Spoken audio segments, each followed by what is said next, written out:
ان میں کنسنسس پایا جاتا ہے پریکٹیکل گراؤنڈز کے اوپر، اور تمام ادارے بھی یہی سمجھتے ہیں کہ کوئی بھی جو حکومت آتی ہے اس کو 5 سال جس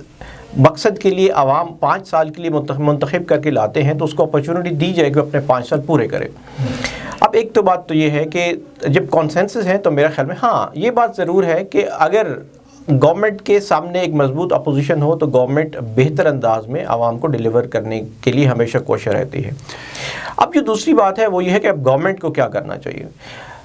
کیا پی ڈی ایم واقعی کمزور ہو گئی ہے؟ کیا پی ڈی ایم ٹوٹ گئی ہے؟ بہت سارے مختلف قسم کے جو رائے ہے وہ سامنے آ رہی ہے۔ گورنمنٹ کو اس طرح نہیں دیکھنا چاہیے، میرا خیال ہے گورنمنٹ کو یہ دیکھنا چاہیے کہ جو حقیقی مسائل ہیں عوام کے ان کے اوپر فوکس کریں۔ جو عوام کے مہنگائی ہے، بے روزگاری ہے، جو کووڈ کی وجہ سے لوگ بے روزگار ہو رہے ہیں، جن ایریاز کے اندر لاک ڈاؤن ہے، لائک غربت سے خاتمہ، بے روزگاری سے خاتمہ، یہ حقیقت میں عوام کے لیے جو مہیا کرنا ہے سہولتیں گورنمنٹ کے لیے وہ ضروری ہے، اور گورنمنٹ کو اس طرف دھیان دینا چاہیے، نہ کہ یہ دیکھتی رہیں کہ جی پی ڈی ایم دوبارہ ایک عروج پہ آئے گی اور زور پکڑے گی تو اس کے بعد ہم یہ سارے کام کریں گے۔ نہیں، انہیں اس طرف بہت سیریسلی توجہ دینی چاہیے، اور گورنمنٹ بہت حد تک دے بھی رہی ہے۔ سر کیا آپ کو یہ نہیں لگتا کہ پی ڈی ایم کے جو شروع میں مضبوط ہونے کی وجہ یہ یہی تھی کہ حکومت کی جو کارکردگی تھی وہ اس طرح سے نہیں رہی جس طرح وہ الیکشن سے پہلے بولتے رہے تھے کہ ہم 90 دن میں یہ کر دیں گے، 100 دن میں یہ کر دیں گے، اور آج 2.5 سے زیادہ سال گزرنے کو ہیں، اس طرح سے ہمیں کوئی کارکردگی نظر آتی نہیں ہے حکومت کی، جس کی وجہ سے پی ڈی ایم اتنی مضبوط ہوئی ہے اور اپوزیشن کو یہ باتیں ملی ہیں کہ وہ ان کے خلاف آواز اٹھا سکیں۔ جی بالکل، گورنمنٹ کو بالکل پہلے 2 سے 2.5 سال جو ہے ابھی تک ہم کچھ ٹائم پہلے تک اگر دیکھ لیں تو گورنمنٹ کی توجہ ساری کی ساری جو ہے، جو ریٹرک تھا گورنمنٹ کا، خاص طور پہ جو پرائم منسٹر صاحب ہیں ان کا صرف اور صرف نیب کیسز مرکز تھا، اور اس کی وجہ سے تمام کی تمام جو ایکٹیویٹی تھی وہ نیب کیسز کے گرد اور کرپشن فری پاکستان کے گرد گھوم رہی تھی، جس میں بائی ڈیفالٹ یہ ہوا کہ جو عوام تھی وہ اپنے ان کو وہ سہولیات مہیا کرنے میں حکومت ناکام رہی یا بہت حد تک کامیاب نہیں ہو سکی اگر ہم یہ کہیں۔ اب یہ ہے کہ گورنمنٹ بہت سارے اچھے اقدام بھی کر رہی ہے۔ ابھی ریسنٹلی پرائم منسٹر نے لوگوں کو 1500 گھر تقسیم کیے ہیں، اس کے علاوہ سبسڈیز جو ہے کچھ فوڈ آئٹمز کے اوپر گورنمنٹ پلان کر رہی ہے، اور آنے والے دنوں میں ہمیں نظر آئے گا۔ ہاں ابھی کچھ مسائل ضرور ہیں، جس طرح میڈیسنز ہیں جو اس کے اندر گورنمنٹ کو سوچنے کی ضرورت ہے، جو بے روزگاری بڑھ رہی ہے اس کے اندر گورنمنٹ کو سوچنے کی ضرورت ہے، جو وہ علاقے ہیں کہ جہاں پر آپ سہولیات کا دیگر تعلیمی یا صحت کی سہولیات کا فقدان ہے وہاں پر ان سہولیات کو پہنچنا چاہیے، روڈز جہاں بننے چاہیے وہ روڈز ان کو بنانے چاہیے۔ تو جو آلریڈی ایکسکلوڈڈ پارٹ ہے نا سوسائٹی کا، جو غربت کی وجہ سے ہوا ہے یا کسی اور ریزن کی وجہ سے ہوا ہے، اس کو انکلوڈ کرنے کی ضرورت ہے۔ انکلوسیویٹ کے ساتھ گورنمنٹ اگر چلے گی تو یس اٹس گڈ۔ ہاں یہ ہم ایک بات میں آپ سے ضرور کہوں گا کہ اب یہ گورنمنٹ کی اپروچ یہ ہونی چاہیے کہ اب ان تمام سیاسی پارٹیوں کو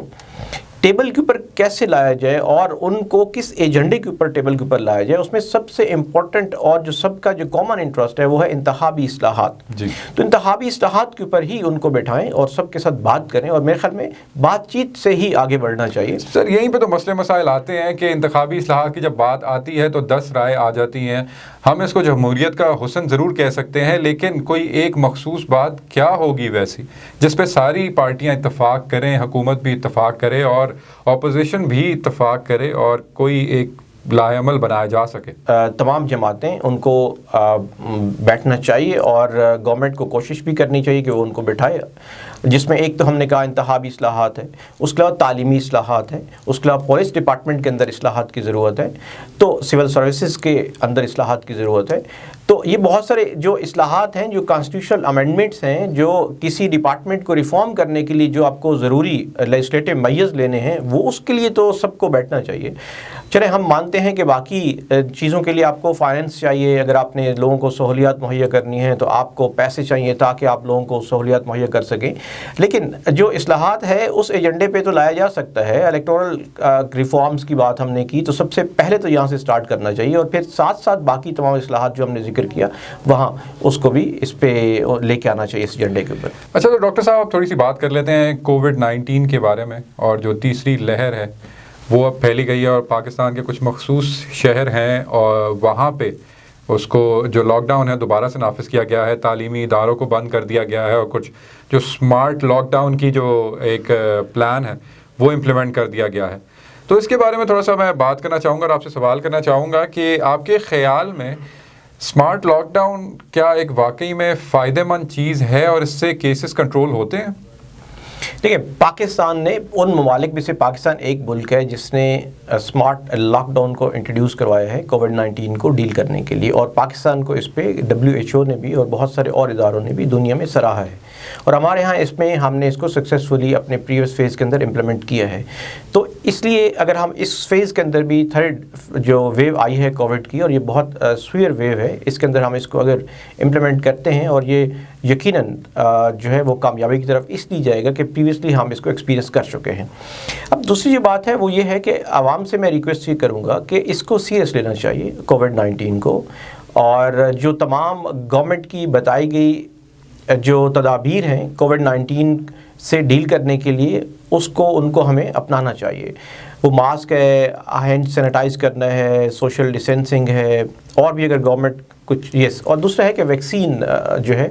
اس کو گورنمنٹ اپنی کوئی اسٹریٹجی بنائے کہ اب کس طرح لوگوں کو زیادہ سے زیادہ لوگوں کو کس طرح ویکسین دی جا سکتی ہے تاکہ ہم اس سے بچ سکیں. اچھا سر، ویکسینیشن کے اوپر تو بعد میں آتے ہیں، لیکن پہلے جو عوام کا رد عمل ہے اس کے بارے میں بات کر لیتے ہیں. کووڈ-19 سے جہاں پوری دنیا کے جو اکانومی ہے اس کے اوپر امپیکٹ آیا ہے، اس پہ اثر آیا ہے، لیکن پاکستان کے اوپر بھی اس کا کافی گہرا اثر آیا ہے، اور حکومت نے بھی کافی حد تک ایک اسٹریٹجی بنائی تھی جس میں اس نے پیٹرول کی پرائسز کم کر دیں، جو اپنی کچھ انڈسٹریز ہیں ان کو فائدے پہنچائے، ان کو کھول دیا اور ابھی کے لیے بند کر دیا. لیکن پھر بھی عوام کچھ سیٹسفائی نظر نہیں آتی. وہ کہتی ہیں کہ ہمیں جو ہے ہماری جو معیشت ہے اس کو تباہ کر دیا گیا. PDM بھی اس چیز کا فائدہ اٹھاتی ہے کہ کورونا کے دوران جو معیشت کی تباہ کاری ہے وہ حکومت کی ذمہ داری ہے ساری، اور حکومت جو ہے ٹوٹلی ناکام ہو گئی ہے. عوامی ایک جو نظریہ ہے اس کے بارے میں آپ کیا کہیں گے کہ کیا واقعی میں اس کا امپیکٹ ہوا ہے معیشت کے اوپر؟ جی، معیشت کے اوپر تو پوری دنیا کے اندر اس کا امپیکٹ ہوا ہے، اور پاکستان کے اندر بھی اس کا امپیکٹ ہوا ہے. اس میں غربت میں بہت اضافہ ہوا ہے. جو ہم رپورٹس دیکھتے ہیں یونائٹڈ نیشنز کی اور UNDP کی، وہ رپورٹس ہمیں یہ بتاتی ہیں کہ جس طرح پاکستان نے تیزی سے کچھ منصوبوں کی وجہ سے، CPEC کے منصوبوں کی وجہ سے، گورنمنٹس کی ایفرٹس کی وجہ سے کچھ عرصہ پہلے غربت پر قابو پایا تھا، وہ ہم ریورس پہ چلے گئے ہیں. اور اس میں سب سے زیادہ جو متاثر ہوا ہے صوبہ وہ بلوچستان کا صوبہ ہے. تو ہمیں یہ آئیڈینٹیفائی کرنا چاہیے کہ یہ کہاں جو اکنامک کنڈیشنز ہیں، لوگوں کی حالات بہت زیادہ، اکنامک جو حالات ہیں بہت زیادہ خراب ہیں، اس میں ان کو فوکس کرنا چاہیے گورنمنٹ کو. اور اسمارٹ لاک ڈاؤن کے ساتھ ساتھ گورنمنٹ کو یہ چاہیے کہ لوگوں کو وہ سہولتیں بھی مہیا کریں، اس طرح فیسیلیٹیٹ کرے جس طرح انہوں نے فیز 1 کے اندر کیا تھا، اور تاکہ لوگ اس احساس سے باہر نکلیں کہ اب ان کے پاس کھانے پینے کا نہیں ہے. اس سے ان کی فرسٹریشن بڑھتی ہے، اس سے پھر کرائمز بڑھتے ہیں، اس سے پھر فیملیز کے اندر جو ٹینشنز ہیں وہ بڑھتے ہیں، بچے اس سے متاثر ہوتے ہیں. تو یہ گریجول امپیکٹ ہے جو کہ پوری دنیا کے اندر آتا ہے، سائیکولوجیکل امپیکٹ ہونے کی وجہ سے، اور اکانومی اس کا بہت بڑا ایک فیکٹر ہے. اب ہم دیکھتے ہیں، اگر اسلام آباد کے اندر آپ دیکھتے ہیں تو اسلام آباد کو 3 ڈفرینٹ زونز کے اندر تقسیم کر دیا گیا ہے، جس میں کچھ سیکٹرز کو ریڈ زون کے اندر، کچھ کو اورنج کے اندر، اور کچھ کو گرین کے اندر. اب ظاہر ہے کہ ہر ایک سیکٹر جس کلر کے اندر وہ ہیں، ریڈ والوں کو زیادہ احتیاط کرنے کی ضرورت ہے، اورنج والوں کو یہ کوشش کرنی چاہیے کہ وہ ریڈ کے اندر نہ جا سکیں، اور گرین والوں کو بھی اسی طرح یہ کوشش کرنی چاہیے کہ وہ آنورڈ اس سے اورنج کے اندر یا ریڈ کے اندر نہ جا سکیں. تو یہ it all depends upon the people of the Pakistan کہ وہ لوگ اس کو کیسے رسپونڈ کرتے ہیں. لیکن یاد رکھیے مامون، لوگ رسپونڈ اس وقت کرتے ہیں کہ جب وہ اپنے جو فوڈ ہے نا، جو کھانا ہے، جو ان کو زندگی بسر کرنے کے لیے ان کو مہیا ہونا چاہیے، میسر ہونا چاہیے، اپنے بچوں کو جو ان کو تاکہ وہ بھوکے پیٹ نہ سوئیں، اس پہ کمپرومائز وہ نہیں کرتے. اگر وہ انہیں ملتا رہے گا اور اس کے لیے گورنمنٹ اپرچونیٹیز کریٹ کرتی رہے گی، وہ کوئی بھی طریقہ ہو سکتا ہے، یہ گورنمنٹ کو سوچنا ہے. تو پھر تو وہ SOPs کو اوپر ہم عمل کریں گے. لیکن اس کے اگر ایسا نہیں ہوگا، اگر وہ بھوکے ہوں گے، اگر ان کے بچے بھوکے ہوں گے، اگر وہ بے روزگار ہونا شروع ہو جائیں گے تو ظاہر ہے کہ وہ پھر گورنمنٹ کی پالیسیز کے اوپر اس طرح عمل نہیں کر پائیں گے اور گورنمنٹ کو پھر امپوز کرنا پڑے گا، جو کہ ایک ڈیموکریٹک اسٹیٹ کے لیے بڑا نقصان دہ ہوتا ہے کہ چیزوں کو امپوز کرنا۔ اچھا، امپوز کرنے کی جہاں پہ بات آئی تو تھوڑی ویکسینیشن کی بات کر لیتے ہیں۔ پاکستان اس وقت ساؤتھ ایشیا میں سب سے لو سطح پر ہے کہ پاکستان میں روز کی بنا پر صرف 100 ویکسینیشن ہوتی ہیں، اگر آپ پرسنٹیج پوری بنائیں جو ہماری ٹوٹل آبادی ہے اس کے مطابق۔ پاکستان میں ویکسینیشن کی طرف جو رجحان ہے لوگوں کا وہ بڑا ایک عجیب سا آتا جا رہا ہے۔ کچھ لوگ اس کے بارے میں خیال رکھتے ہیں کہ ویکسینیشن کے تھرو کوئی چپ گھسا دی جائے گی، ویکسینیشن کے تھرو کوئی یہودی سازش ہو رہی ہے اور اس ویکسینیشن سے بندہ اور بیمار ہو جاتا ہے، تو یہ کیا چل رہا ہے؟ دیکھیے، ویکسین جو ہے اس کے لیے تو ویکسینیشن کے پروسیس کو تیز کرنے کے لیے اس کے تو گورنمنٹ کو کچھ سٹیپس لینے چاہیے۔ گورنمنٹ کو اویئرنیس کریٹ کرنی چاہیے تھرو میڈیا ٹاکس، اور ان کے جو گورنمنٹ کے آفیشلز ہیں، میں کچھ ٹائم سے ابھی دیکھنا شروع ہو گیا ہوں کہ یہ اسد عمر، یہ ڈاکٹر یاسمین راشد ہیں پنجاب کے اندر، وہ آ کے میڈیا سے بات کرتے ہوئے اس کے اوپر اویئر کرتے ہیں، اور اب کچھ میڈیا نے ڈاکٹرز کو بلانا سٹارٹ کیا ہے۔ تو یہ گورنمنٹ کا انیشیٹو ہونا چاہیے۔ گورنمنٹ کو سب سے پہلے تو لوگوں کو اویئر کرنا چاہیے، ویکسین کیسے لگے گی ان کو، اور اس کی کتنی ڈوزز ہیں، اس کے بعد اس کے امپیکٹ کیا کوئی آ سکتے ہیں، اس کے لیے انہیں کہاں جانا ہے۔ آپ دیکھیں کہ اگر ہاسپٹلس کے اندر لیٹ سپوز کہ اگر ہم پچھلے ویک کی بات کریں تو جو لاہور ہے اور کچھ اور ایسے علاقے ہیں جو کہ بہت بڑے شہر ہیں پاکستان کے اندر، اس پہ ہم نے دیکھا کہ بوڑھے اور خواتین اور لوگ ایک بہت لمبی قطاروں کے اندر لگے ہوئے ہیں، جس سے قطار بنانا is not a big issue, وہ اچھی چیز ہے، میں اس پہ آبجیکشن نہیں ہے۔ مجھے یہ ہے کہ کووڈ کے اندر جب آپ نے ایک ایس او پی دی ہے تو وہاں پہ آپ نے باقی اس کو ہیلتھ ڈپارٹمنٹ کے ود ان ہیلتھ ڈپارٹمنٹ اس کو ویکسینیشن کے پروسیس کے لیے اس کو کیسے امپلیمنٹ کیا ہے کہ لوگ ایک دوسرے کے اوپر لائن کے اندر چڑھ کے کھڑے ہیں اور کوئی ایس او پیز کا خیال نہیں رکھا جا رہا، اور سینیٹیشن کا کوئی اس کا کوئی خیال نہیں رکھا جا رہا، سینیٹائزیشن کا۔ اور مطلب اگر ہم ہمارے یہاں اسلام آباد کی بات کریں، اور یہاں پہ جو ہمارا سب سے ایک امپورٹنٹ ادارہ ہے نیشنل ہیلتھ سروسز کا، NIH کا، تو انسٹیٹیوٹ آف ہیلتھ سروسز، تو اس کے اندر بھی اگر ہم جائیں اور وہاں پہ ویکسینیشن کا جو عمل ہے اس کو دیکھا جائے تو اس میں بھی کافی مسئلے مسائل ہوتے ہیں، کوئی بھی سینیٹائزیشن کا خیال نہیں رکھا جا رہا اس کے اوپر،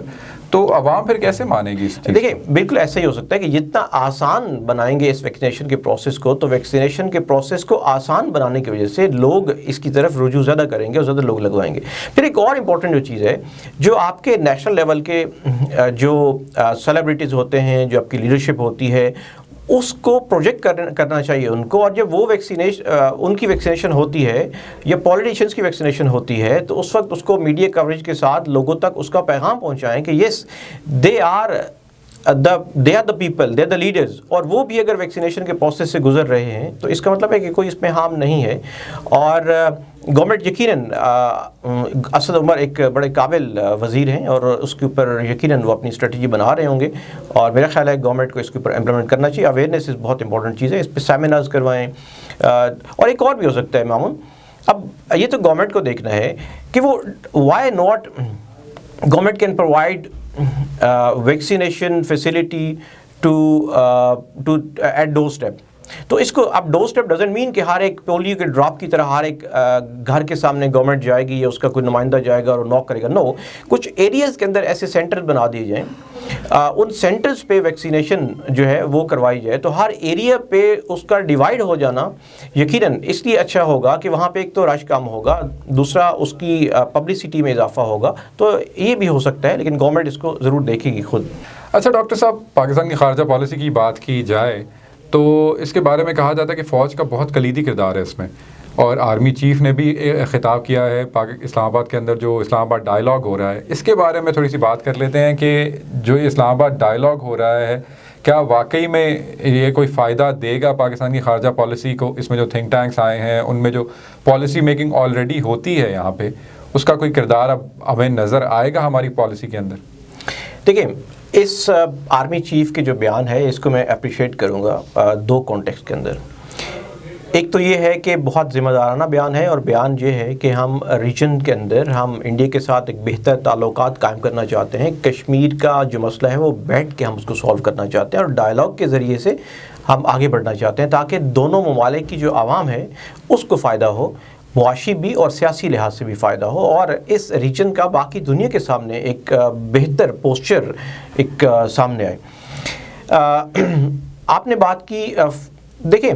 یہ بیان اس لیے بھی ضروری ہے کہ انڈیا یہ پروجیکٹ کرتا ہے ہمیشہ کہ شاید پاکستانی گورنمنٹ جو ہے وہ یا پاکستان جو ہے اس میں فوج رکاوٹ ہے پاکستان اور انڈیا کے حالات کو بہتر کرنے کے لیے۔ تو اس سے بڑا اور کیا موقع ہو سکتا ہے کہ پاکستان کی فوج خود یہ کہہ رہی ہے کہ آپ کو ڈائلاگ کرنا چاہیے، آپ کو بیٹھ کے کشمیر کے اوپر بات کرنی چاہیے۔ دیکھیے مامون، جب افریقہ کے اندر ایتھوپیا اور ایریٹریا ڈائلاگ کے ذریعے سے بیٹھ کے اپنا مسئلہ سالو کر سکتے ہیں، تو باقی ریجنز کے اندر بھی مسائل کی نوعیت تو مختلف ہو سکتی ہے، لیکن یہ پریسیڈنس تو دنیا میں سیٹ ہے نا کہ آپ بیٹھ کے بات کر کے اپنے مسائل حل کر سکتے ہیں۔ تو انڈیا کو آگے بڑھنا چاہیے، اور کچھ انڈین سائڈ سے بھی کنسٹرکٹیو چیزیں ہوئی ہیں، اور انہوں نے ظاہر ہے کہ اب جہاں ہم ویکسینیشن کی بات کریں، ہم ٹریڈ کی بات کریں، ہم ڈی جی ایم اوز کا رابطہ بحال ہونے کی بات کریں، تو یہ کچھ گڈ انڈیکیٹرز، اچھے جو انڈیکیٹرز ہیں وہ موجود ہیں۔ اور آرمی چیف کا یہ بیان جو ہے یہ قابل ستائش ہے، قابل تعریف ہے، اور دنیا میں ہر ایک جگہ پہ تمام ادارہ اپنا اپنا کام کرتا ہے، اور اس کو بالکل بھی پازیٹیولی اور پروگریسولی آپ اس کو انٹرپریٹ کرنا چاہیے اور پروجیکٹ کرنا چاہیے، اور اس کو کسی سیاسی مقاصد کے لیے استعمال نہیں کرنا چاہیے۔ تو میں تو اس کو ایسے دیکھتا ہوں کہ ایک پروڈکٹیو ہے۔ ٹھیک ہو گیا۔ تو ہمیں یہاں پہ یہ بھی پتہ لگ گیا کہ انڈیا کو ٹیبل پہ آنا چاہیے اور بات چیت کی طرف یا بات چیت کا رستہ اپنانا چاہیے۔ ناظرین، پاکستان کو شروع سے ہی بہت سے محاذوں کا سامنا رہا ہے، بہت سے مسائل کا سامنا رہا ہے، لیکن مملکت خدا داد آج تک سروائیو کر رہا ہے اور قیامت تک یہ سروائیو کرتا رہے گا۔ حالات آئیں گے، حالات برے بھی ہوں گے، حالات اچھے بھی ہوں گے، لیکن ایک پاکستانی ہونے کے ناطے ہر پاکستانی کا یہ فرض ہے کہ وہ اپنے ملک کی خاطر جتنا بھی کام کر سکے اپنی کیپیسٹی میں رہتے ہوئے وہ اس کو کرنا چاہیے۔ آج کی نشست کا یہ جو پورا سلسلہ ہے وہ یہاں پہ اختتام کو پہنچتا ہے۔ آپ سے ملاقات ہوگی انشاءاللہ اگلی نشست کے اندر۔ اپنا خیال رکھیے گا۔ خدا حافظ۔